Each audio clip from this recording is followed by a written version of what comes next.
a site which was the first bottle shop we saw before, which had previously been a KFC drive-through years before. Following that, it had been a number of other things, and when we went into it, it was pretty well derelict. It hadn't been used for a couple of years. It had been a tyre power before we went in there. That's what it looked like. So we identified the site. As no one had been there, we wondered how good it would be, but it was on the northern end of the city.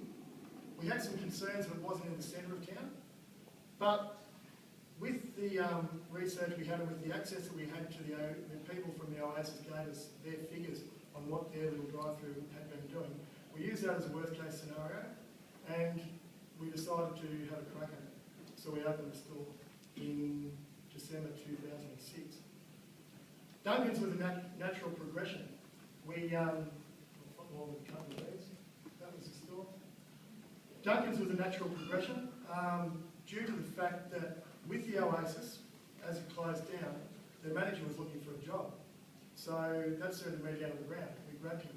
He had a relationship with Duncan's and with Ern Maharry, who was the BDM at the time, who I still remain good friends with. He's no longer with Duncan's. But also because of the fact that we bought their point of sale systems. So we already had their warehouse codes. The staff came with them, so it was just a natural progression. At the time, their research was, or they were telling us, that top of mind in Victoria, they were as good as anyone, and that their top of mind image was growing, that their figures were saying they were getting better.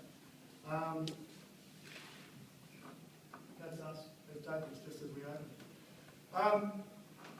I believed then that was the case, from the limited research that we did. A few other things were happening. Thirsty Camel was just emerging out of innkeepers. The Botlow, I found out today it was about 2006 where the brand was first conceived. Celebrations were sort of changing a bit as well, and Duncan's, from our point of view, is fine. Looking back now, I still say the same thing. I think we made the right decision. Around about 4 years ago, Vicky and I met.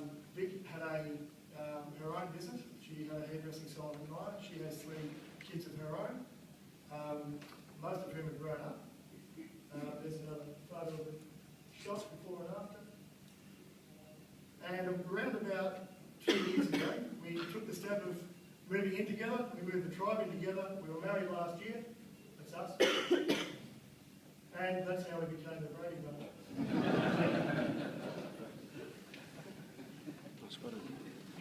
Around about Easter in 2011, Vicky Scott rang me. Scott's in Victoria were bottlers. They had 7 or 8 stores, I think.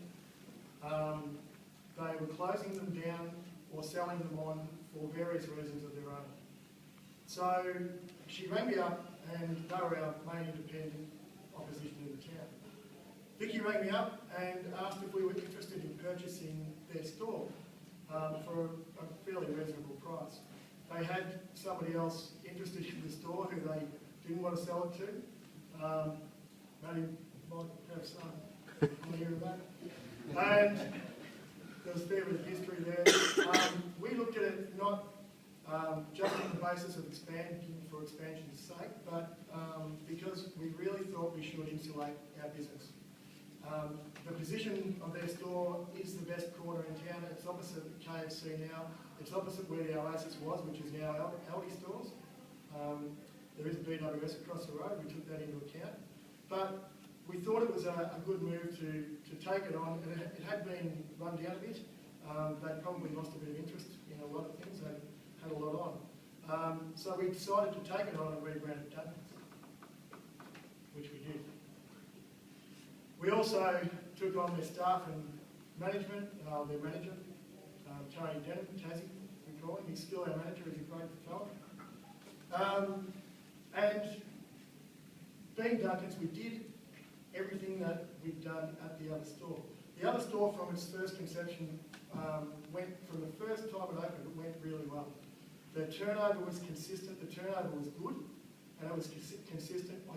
We couldn't believe our consistent drive-throughs are the loyalty to drive-through, the loyalty of our customers. Our customer count, week by week, in a certain period of the year, could differ often by only 10 people. And sometimes it was 20, sometimes it was 15, but it was never more than 30 or 40. So that, you know, I think the brand, what we were doing, what we were trying to do locally, we were promoting Duncan's as a brand. We were Duncan's. I'll get to a little bit more of that soon. So we did everything that we could with this store.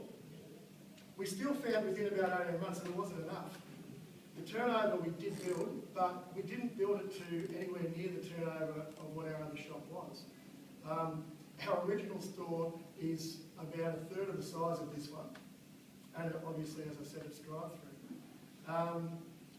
We did, as I said, everything we could with this, but we couldn't build it much more. So we took the decision to turn it into a drive-through. We didn't know exactly how we'd do it. We didn't want to make a drive-through out the front. It looks like you can, but it faces the wrong way. It was too hard to manage. We would have had to put on quite a few more staff.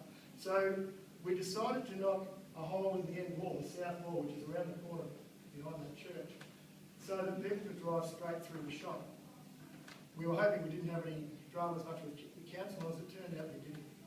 Around about the same time, this silver-haired streak walked into our store, and he's not here, I don't think. I think he's next door, and suggested that we that he should show us your group's plan, put the model on the table and let us have a look at it. I told Pete that we were quite loyal to Duncan's. We'd been with them, we were part of the family, I suppose. We'd been with them for quite a few years. And he gave us the information and left. He'd been in 2 or 3 times, and he'd probably done that a couple of times.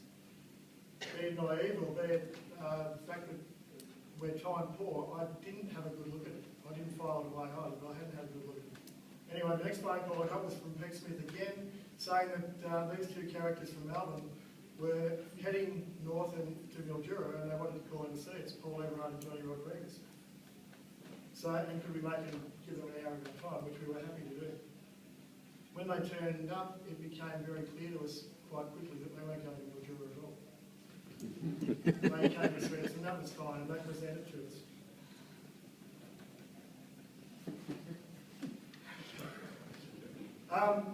Why we're here. It became very, very clear to me almost immediately as the boys started laying it on the table. A couple of things that I didn't realise and no one had told me. The first thing is that ALM warehouses CEV products. That was something I didn't know. I don't know why I didn't know that, but it's something that's really important to us. And the other thing is everyday discounts. I have been looking for everyday discounts for years. I've been having arguments. I have great supplier relationships with our suppliers, with our reps. But the poor old Foster's rep copped it because we needed the everyday discounts. We've never had them before. We needed them because we held an everyday price. We couldn't afford to buy our high turnover products out of the 3-week window buy period. We had to buy in that buy period to get us through to the next promotion period when the important products were on. For us, it's the mainstream in this part of the neck of the woods anyway, of being Carlton Dry Draft BB. So we would have to buy anywhere up to 15 pallets across both of our stores and warehouse them and pay for them in 11 days, 14 days from invoice. It drove us crazy. They give us no vision forward. We couldn't see past the next promo to see if the product would be on again. So therefore we had to warehouse more. It's the reason I don't have hair. It drove us crazy. So when the boys were presenting and we saw everyday discounts, I actually asked them the question, is this every day? Can we buy this every day? We don't have to stock up. And they said it's there all the time. Because of their relationship or your relationship as a group with the suppliers, this is what you get. This is what we didn't have. Scan data and liquid rebates, scan data in particular, is something that we also didn't have to comply with. But therefore we didn't have the promotions either. We could never do twofers in any way, shape or form. The difference that it's made to our business is incredible. Three things happened all within the same period of time. One was we opened the drive-through, which we planned to anyway before people walked into the store.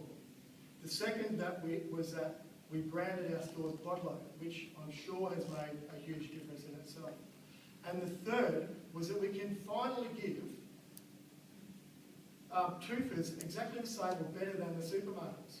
And it's increased the turnover in our main store, in our largest store now, by more than 60%. 60%. We believe that maybe 15% of that has come from our other store. But in saying that, the increase is still incremental. It's 60% overall. The other store, by the way, has maintained. Its turnover, weekly turnover is still the same. Interestingly, our recent customer counts show that in the bigger store, it's more bulk purchases. Our customer count at the original store, the smaller drive-through, is still higher. Branding, real locals, real value. We went for Bodlo. There's our store.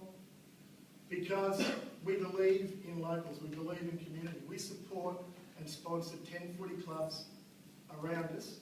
We're up in the Mallee, across three leagues.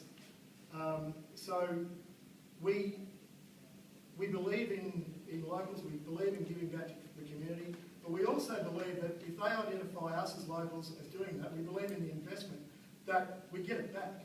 We do get the footy clubs, we get all of their purchases, but we also get all of their supporters. We get them coming into the store saying, you know, this is why we come here, because you're locals. And apart from another small independent retailer in the town, it's our two stores, and we have 3 supermarket stores. So we're finding, along with these prices, that the benefits are huge. In the words of Henry Ford, a business that's only in business to make money is not a good business. So we believe in contributing to a local community. Liquid rebates are something that we never had that much of. We did have some line of CUB liquid rebates directly with them, but that's all. So the IBA program to us is fantastic. Paul asked or suggested or insisted early on in the conversation that compliance is one of their main issues, or not issues, it's one of the things that they demand.